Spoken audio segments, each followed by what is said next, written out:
గౌరవ ముఖ్యమంత్రి గారు నారా చంద్రబాబు నాయుడు గారు ప్రత్యేకంగా పోలీస్ డిపార్ట్మెంట్ మీద, అదేవిధంగా డిజాస్టర్ మేనేజ్మెంట్ మీద, హోమ్ డిపార్ట్మెంట్ మీద, డిజాస్టర్ మేనేజ్మెంట్ మీద ఈరోజు ఒక రివ్యూ పెట్టడం జరిగింది.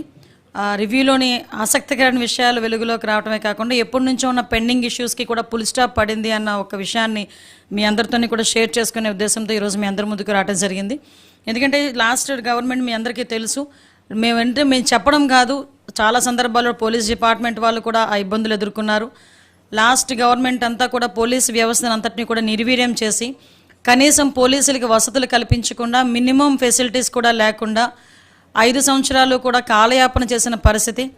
దాని మూలంగా ఇప్పటికీ కూడా అప్పటి నుంచి క్రైమ్ రేట్ విపరీతంగా ఇప్పటికీ కూడా పెరగడం, క్రైమ్ రేట్ పెరగడం మనందరం కూడా చూస్తూనే ఉన్నాం.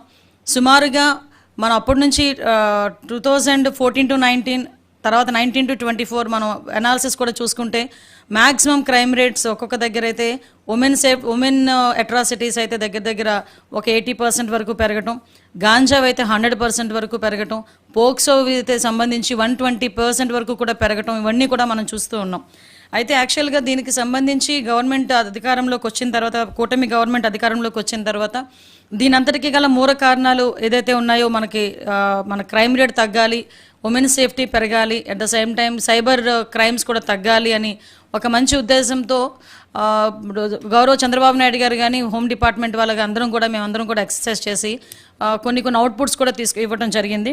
దానిలో భాగంగానే కొన్ని ఫెసిలిటీస్ ఏదైతే ఇంతకు ముందు మనకి ఫింగర్ ప్రింట్ ఐడెంటిఫికేషన్ సిస్టమ్ అని, లేకపోతే సీసీ కెమెరాస్, ఇంచుమించుగా ఉన్న సీసీ కెమెరాస్ అన్ని వర్క్ చేసి వాటి తాలూకా ఇన్ఫర్మేషన్ అంతా కూడా మనకి ఒక దగ్గర ఉండేది, మనకి ఇన్ఫర్మేషన్ దొరికేది. ఇంతకు ముందు కనీసం సీసీ ఫుటేజెస్ అయినా దొరికేవి.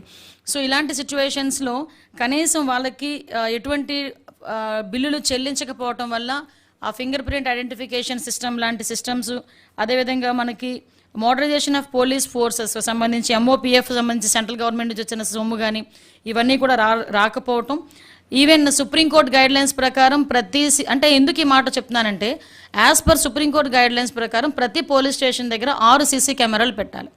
6 సీసీ కెమెరాలకి సంబంధించిన బిల్స్ కూడా 5 సంవత్సరాలు ₹1 కూడా ఇవ్వలే.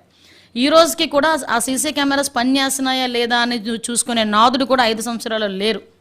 ఇలాంటి ఆశ్చర్యకరమైన విషయాలన్నీ కూడా కొన్ని సందర్భాల్లో మనకు తెలియడం, మళ్ళీ తిరిగి ఈరోజు బయటకు వచ్చి ఈరోజు జగన్మోహన్ రెడ్డి గారు బయటకు వచ్చి భద్రత గురించి, అదేవిధంగా ఉమెన్ సేఫ్టీ గురించి మాట్లాడటం, ఇవన్నీ చూస్తూ ఉంటే కంపారిజన్ కూడా తెలియాలనే ఉద్దేశంతో చాలా క్లియర్గా చెప్పడం జరుగుతుంది. ఈరోజు గౌరవ ముఖ్యమంత్రి గారు చేసిన రివ్యూలో కూడా చాలా క్లియర్గా సుప్రీంకోర్టు గైడ్లైన్స్ ప్రకారం పెట్టాల్సిన 6 సీసీ కెమెరాలకు సంబంధించిన 11 కోట్ల రూపాయలు కూడా ఇమ్మీడియట్గా క్లియర్ చేయమని చెప్పి ఈరోజు గౌరవ ముఖ్యమంత్రి గారు ఆదేశాలు ఇవ్వడం జరిగింది.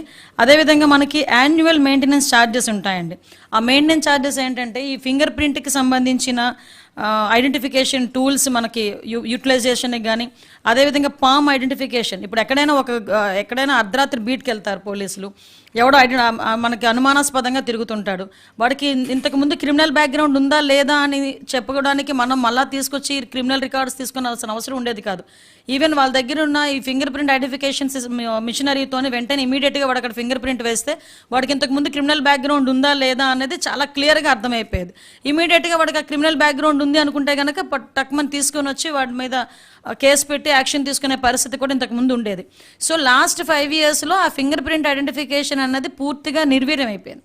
అంటే వాళ్ళు ఏంటంటే, వాళ్ళ మినిమం మెయింటెనెన్స్ డబ్బులు కూడా ఆ రోజుల్లో ఇవ్వకపోవటం వల్ల ఈవెన్ ట్రాఫిక్ చలానాల్స్ కానీ, అంటే ఎక్కడైనా ఈ పామ్ ఐడెంటిఫికేషన్స్ కానీ, ఈవెన్ గంజా ఐడెంటిఫికేషన్ టూల్స్ కానీ, వీటన్నిటికీ కూడా మెయింటెనెన్స్ ఇంతకు ముందు ఉండేది. ఆ మెయింటెనెన్స్ అంతా కూడా 5 సంవత్సరాలు పోవటం వల్ల అవన్నీ కూడా మూలన పడిపోయిన పరిస్థితి. మళ్ళీ వాటన్నిటిని కూడా ఈరోజు రీస్టోర్ చేసి, వాటన్నిటికీ కూడా ఏదైతే వాళ్ళ ఛార్జెస్ ఉన్నాయో 10 కోట్ల రూపాయలు, ఆ 10 కోట్ల రూపాయలు కూడా ఈరోజు ఇమీడియట్గా రిలీజ్ చేసి వాటన్నిటినీ కూడా మళ్ళీ లైవ్లోకి తీసుకొచ్చి, ఏదైతే ఫింగర్ ప్రింట్ ఐడెంటిఫికేషన్ అవన్నీ కూడా మళ్ళీ పోలీసులకు అందుబాటులో తీసుకొచ్చి, ఎక్కడైతే నేరాలు జరుగుతాయో, అనుమానాస్పదంగా తిరుగుతారో ఆ క్రిమినల్స్ పట్టుకునే విషయంలో వాళ్ళకి కూడా ఒక మంచి ఆపర్చునిటీ కింద ఇది కూడా భావించుకోవాలి మనం. అదేవిధంగా ఇంతకుముందు మనకేంటంటే, 15,000 సీసీ కెమెరాస్ మనకి ఇంతకుముందు ఉండేవి. ఆ సీసీ కెమెరాస్లో మనం మొన్నటి వరకు అసలు పనిచేసేవి కాదు, కొన్ని పనిచేసిన దాంట్లో కూడా ఫుటేజెస్ కూడా మనకు వచ్చేవి కాదు.